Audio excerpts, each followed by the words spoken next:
ಈಗ ನೋಡಿ, ಮೊಟ್ಟ ಮೊದಲನೇದಾಗಿ ತಮಗೆಲ್ಲ ಗೊತ್ತಿದೆ, ಇವತ್ತು ಗಣೇಶ ವಿಸರ್ಜನೆಯ ಅತ್ಯಂತ ಪ್ರಮುಖ ದಿನ. ಇನ್ಸ್ಪೆಕ್ಟರ್ ಗೊತ್ತಾಯ್ತಲ್ಲ? Any doubt? ಎನಿ ಡೌಟ್ ಇಲ್ಲ? ACP sir.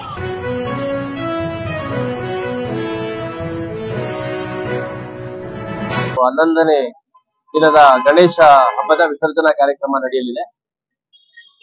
ಕಳೆದ 10 ದಿನಗಳ ಕಾಲ ನಿರಂತರವಾಗಿ ಅತ್ಯಂತ ಶಾಂತಿಯುತವಾಗಿ ಯಾವುದೇ ಒಂದು ಘಟನೆ ಆಗದ ರೀತಿಯಲ್ಲಿ ಹುಬ್ಬಳ್ಳಿ ಮತ್ತು ಧಾರವಾಡದ ಎಲ್ಲ ಸಾರ್ವಜನಿಕರು, ವಿವಿಧ ಸಂಘ ಸಂಸ್ಥೆಗಳು, ಗಜಾನನ ಮಂಡಳಿಯವರು, ಈದ್ ಮಿಲಾದ್ ಕಮಿಟಿಯವರು, ಚುನಾಯಿತ ಪ್ರತಿನಿಧಿಗಳು ಎಲ್ಲರೂ ಅತ್ಯಂತ ಶಾಂತಿಯುತವಾಗಿ ಸಂಭ್ರಮಾಚರಣೆ ಆಗಬೇಕು ಅಂತಂದು ಸಹಕರಿಸಿದ್ದಾರೆ.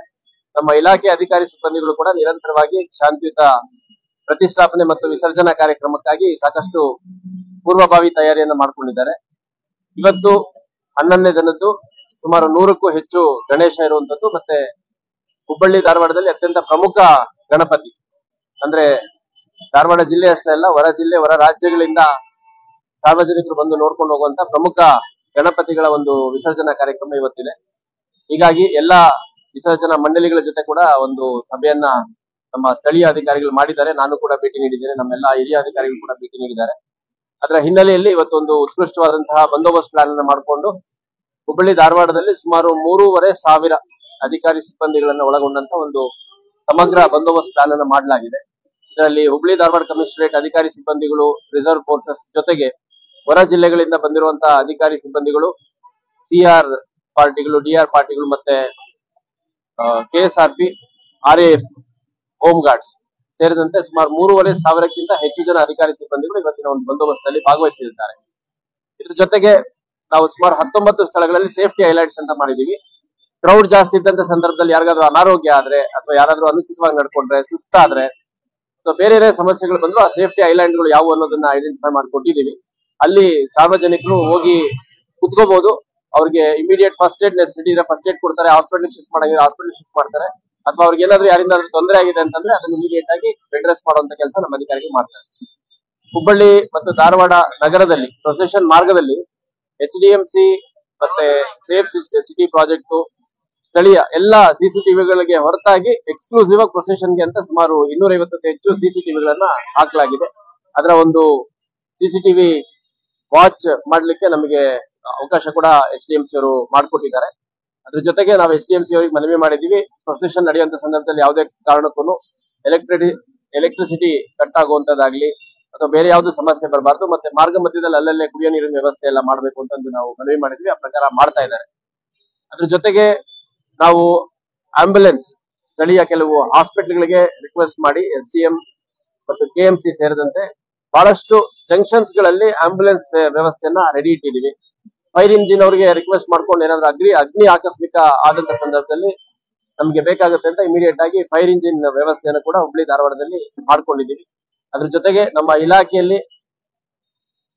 ವೈರ್ಲೆಸ್ CCTV ಫಿಕ್ಸ್ ಮಾಡ್ಲಿಕ್ಕೆ ಅವಕಾಶ ಇರುವಂತ ಕಡೆ ಮಾಡಿದೀವಿ. ಮತ್ತೆ ನಮ್ಮ ದಿವ್ಯ ದೃಷ್ಟಿ ವೆಹಿಕಲ್ ಅಲ್ಲಿ ಕೂಡ ಪ್ರೊಸೆಷನ್ ಸುಮಾರು 600 ಮೀಟರ್ ಅಷ್ಟು ಕ್ಯಾಪ್ಚರ್ ಮಾಡುವಂತದ್ದು, ವಾಚ್ ಮಾಡುವಂತದ್ದು ಒಂದು ಬಸ್ ಇದೆ, ತಾವೆಲ್ಲ ನೋಡಿದ್ರಿ, ಅದನ್ನು ಕೂಡ ಉಪಯೋಗಿಸಲಾಗ್ತಾ ಇದೆ. ಇದೆಲ್ಲಕ್ಕಿಂತ ಹೆಚ್ಚಾಗಿ ಪ್ರಮುಖ ಗಣಪತಿ ಪೆಂಡಾಲ್ಗಳೇನಿದೆ ಅಲ್ಲಿ 100ರಿಂದ 200ರಷ್ಟು ಜನ ವಾಲಂಟಿಯರ್ಸ್ ನ ಗಣಪತಿ ಮಂಡಲದವರೇ ವ್ಯವಸ್ಥೆ ಮಾಡ್ಕೊಂಡಿರುವಂತದ್ದು. ಮತ್ತೆ ನಮ್ಮ ಪ್ರೊಸೆಷನ್ ಸುಸೂತ್ರವಾಗಿ ನಡ್ಕೊಂಡು ಹೋಗ್ಲಿಕ್ಕೆ ಏನು ಅನುಕೂಲ ಮಾಡ್ಕೊಡ್ಬೇಕು ಅದು ಮಾಡ್ಕೊಡೋದಾಗಿ ಭರವಸೆ ಕೊಟ್ಟಿದ್ದಾರೆ. ಮಾರ್ಗ ಮಧ್ಯದಲ್ಲಿ ಬರುವಂತಹ ವಿವಿಧ ಧರ್ಮದ ಧಾರ್ಮಿಕ ಕೇಂದ್ರಗಳು, ಅದು ಮಸೀದಿ ಇರ್ಬೋದು, ದರ್ಗಾ ಇರ್ಬೋದು, ಅದೇ ರೀತಿ ಎನ್ರೂಟ್ ಯಾವ್ದಾದ್ರು ಚರ್ಚ್ ಇದ್ದಂತ ಸಂದರ್ಭದಲ್ಲಿ ಬೇರೆ ಸಮುದಾಯದ ಧಾರ್ಮಿಕ ಕೇಂದ್ರಗಳಿದ್ದಂತ ಸ್ಥಳಗಳಲ್ಲಿ ಅದರ ಯಾರು ಕಮಿಟಿ ಮೆಂಬರ್ಸ್ ಇರ್ತಾರೆ ಅವ್ರುಗಳು ಗಣೇಶ ಮೆರವಣಿಗೆ ಹೋಗುವಂತ ಸಂದರ್ಭದಲ್ಲಿ ತಾವೆಲ್ಲ ಗಮನಿಸಿರೋಂಗೆ ಬಂದು ಪುಷ್ಪಾರ್ಚನೆ ಮಾಡುವಂತದ್ದು, ಮತ್ತೆ ಫಲಪುಷ್ಪವನ್ನು ಕೊಡುವಂತದ್ದು, ಕಮಿಟಿ ಅವರಿಗೆ ಗೌರವಿಸುವಂತದ್ದು, ಇದೆಲ್ಲ ನಿರಂತರವಾಗಿ ಮಾಡ್ತಾ ಬಂದಿದ್ದಾರೆ. ಇವತ್ತು ಕೂಡ ಒಂದು ವ್ಯವಸ್ಥೆ ಇರುತ್ತೆ. ಮತ್ತೆ ನಾನು ಜಿಲ್ಲಾಧಿಕಾರಿಗಳಿಗೂ ಕೂಡ ನಮ್ಮ ಬಂದೋಬಸ್ತ್ ಯಾವ ರೀತಿ ಮಾಡಿದೀವಿ ಅನ್ನುವಂಥದ್ದು ಮತ್ತೆ ಸಂಪೂರ್ಣ ರೂಪರೇಷೆ ಏನಿದೆ ಅನ್ನುವಂಥದ್ದನ್ನ ತಿಳಿಸಿದ್ದೀನಿ.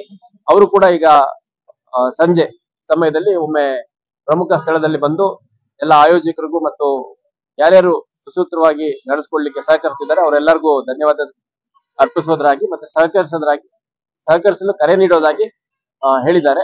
ಅದ್ರ ಜೊತೆಗೆ ನಾನು ಅತ್ಯಂತ ಆ ಹೆಮ್ಮೆಯಿಂದ ಹೇಳಲಿಕ್ಕೆ ಇಷ್ಟಪಡ್ತೇನೆ, ಈ 10 ದಿನಗಳ ಕಾಲ ಯಾವುದೇ ಒಂದು ಸಣ್ಣ ಘಟನೆ ಇಲ್ದಲೆ ಗೌರಿ ಗಣೇಶ ಮತ್ತು ಈದ್ ಮಿಲಾದ್ ಸೆಲೆಬ್ರೇಷನ್ ನಡೆದಿದೆ. ಯಾವುದೇ ಕಿಡಿಗೇಡಿಗಳು ಕೂಡ ಇಲ್ಲಿ ಯಾವುದೇ ಒಂದು ಶಾಂತಿ ಕೆಡಿಸುವಂತ ಪ್ರಯತ್ನವನ್ನ ಮಾಡಿಲ್ಲ. ಹುಬ್ಬಳ್ಳಿ ಧಾರವಾಡ ಮುಂದಿನ ದಿನಗಳಲ್ಲಿ ಇನ್ನೂ ದೊಡ್ಡ ಮಟ್ಟದಲ್ಲಿ ಒಂದು ಆಕರ್ಷಣೆಯ ಕೇಂದ್ರ ಆಗುವಂತ ಎಲ್ಲಾ ಸಾಧ್ಯತೆ ಇರುವಂತ ಜಾಗ. ಯಾಕಂದ್ರೆ ಯಾವ ರೀತಿ ಮುಂಬೈ ಅಲ್ಲಿ ನಾವು ನೋಡ್ತೀವಿ ಅಷ್ಟೇ ಒಂದು ಪೊಟೆನ್ಶಿಯಲ್ ಇರುವಂತದ್ದು, ಮತ್ತೆ ಅಷ್ಟೇ ಒಂದು ಇತಿಹಾಸ ಇರುವಂತ ಗಣೇಶ ಮಂಡಲಗಳು ಮತ್ತೆ ಗಣೇಶ ಪ್ರತಿಷ್ಠಾಪನೆ ಇಲ್ಲಿ ಆಗುತ್ತೆ. ಅಷ್ಟೇ ಒಂದು ಆಕರ್ಷಕ ಗಣೇಶಗಳನ್ನ ಇಲ್ಲಿ ಪ್ರತಿಷ್ಠಾಪನೆ ಮಾಡ್ತಾರೆ. ಮುಂದಿನ ದಿನಗಳಲ್ಲಿ ಇನ್ನು ದೊಡ್ಡ ಸಂಖ್ಯೆಯಲ್ಲಿ ಸಾರ್ವಜನಿಕರು ಬರ್ಬೇಕಂದ್ರೆ ಅತ್ಯಂತವಾಗಿ ಶಾಂತಿಯುತವಾಗಿ ನಡೆಯುತ್ತೆ ಅನ್ನುವಂತ ಒಂದು ಸಂದೇಶ ಏನಿದೆ ಅದನ್ನ ಹುಬ್ಳಿ ಧಾರವಾಡ ಮಹಾನಗರದ ಎಲ್ಲ ಸಾರ್ವಜನಿಕರು, ಚುನಾಯಿತ ಪ್ರತಿನಿಧಿಗಳು, ಅಸೋಸಿಯೇಷನ್, ವಿವಿಧ ಸಂಘ ಸಂಸ್ಥೆಗಳ ಪದಾಧಿಕಾರಿಗಳು, ವಿವಿಧ ಇಲಾಖೆಯವರು ತಮ್ಮ ಜವಾಬ್ದಾರಿಯನ್ನ ಮೆರಿಬೇಕು ಈ ಸಂದರ್ಭದಲ್ಲಿ ಅಂತ ನಾನು ಹೇಳಲಿಕ್ಕೆ ಇಷ್ಟಪಡ್ತೇನೆ. ಮತ್ತೆ ಹೆಚ್ಚಿನ ಸಂಖ್ಯೆಯಲ್ಲಿ ಮಹಿಳೆಯರು, ಹಿರಿಯ ನಾಗರಿಕರು, ಮಕ್ಕಳು ಸೇರಿದಂತೆ ಸಕುಟುಂಬ ಪರಿವಾರ ಸಮೇತರಾಗಿ ಎಲ್ಲ ಸಾರ್ವಜನಿಕರು ಬಂದು ಈ ಒಂದು ಗಣೇಶ ವಿಸರ್ಜನೆ ಕಾರ್ಯಕ್ರಮದಲ್ಲಿ ಭಾಗವಹಿಸಬೇಕು ಅಂತ ನಾನು ಕೂಡ ಮನವಿ ಮಾಡ್ತೀನಿ. ಮತ್ತೆ ಯಾವುದೇ ಕಿಡಿಗೇಡಿಗಳು ಇಲ್ಲಿ ಶಾಂತಿ ಕದಡುವಂತ ಪ್ರಯತ್ನ ಮಾಡದಂತ ಸಂದರ್ಭದಲ್ಲಿ ಅವ್ರ ಮೇಲೆ ಅತ್ಯಂತ ಕಠಿಣ ಕಾನೂನು ಕ್ರಮವನ್ನ ಜರುಗಿಸುವುದಾಗಿ ಈ ಮೂಲಕ ನಾನು ಹೇಳಲಿಕ್ಕೆ ಇಷ್ಟಪಡ್ತೇನೆ. ಮತ್ತೆ ಎಲ್ಲರಿಗೂ ಗೌರಿ ಗಣೇಶ ಈದ್ ಮಿಲಾದ್ ಹಬ್ಬದ ಶುಭಾಶಯಗಳನ್ನ ಕೂಡ ನಾನು ಈ ಸಂದರ್ಭದಲ್ಲಿ ಹೇಳಲಿಕ್ಕೆ ಇಷ್ಟಪಡ್ತೇನೆ. ಡಿಜೆ ಏನಿದೆ ಈಗ ಡಿಜೆ ರಿಲೇಟೆಡ್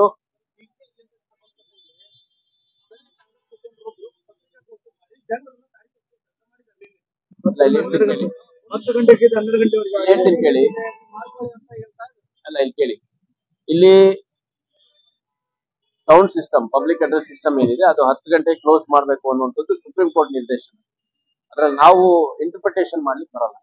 ಸೊ 10 ಗಂಟೆಗೆ ಎಲ್ಲಾ ಗಣೇಶ ಮಂಡಳಿಗಳು ಮತ್ತೆ ಬಹಳಷ್ಟು ಜನ ಚುನಾಯಿತ ಪ್ರತಿನಿಧಿಗಳು, ಸ್ಥಳೀಯ ಚುನಾಯಿತ ಪ್ರತಿನಿಧಿಗಳು, ಕಾರ್ಪೊರೇಟರ್ಸ್ಗಳು ಮತ್ತೆ ಬೇರೆ ಬೇರೆ ಸಾರ್ವಜನಿಕ ವಲಯದಲ್ಲಿ ಇರುವಂತವ್ರು ನಮ್ಮ ಹತ್ರ ರಿಕ್ವೆಸ್ಟ್ ಮಾಡಿದ್ದುಂಟು 1 ಗಂಟೆ 2 ಗಂಟೆ ಎಕ್ಸ್ಟೆಂಡ್ ಮಾಡಿ, ಯಾಕಂದ್ರೆ ಬಹಳ ದೊಡ್ಡ ಸಂಖ್ಯೆಯಲ್ಲಿ ಹಣವನ್ನ ಖರ್ಚು ಮಾಡಿ ತಂದಿರ್ತಾರೆ. ಮತ್ತೆ ಸಾರ್ವಜನಿಕರು ಕೂಡ ಅತ್ಯಂತ ಶಾಂತಿಯುತವಾಗಿ ಭಾಗವಹಿಸ್ತಾ ಇದ್ದಾರೆ.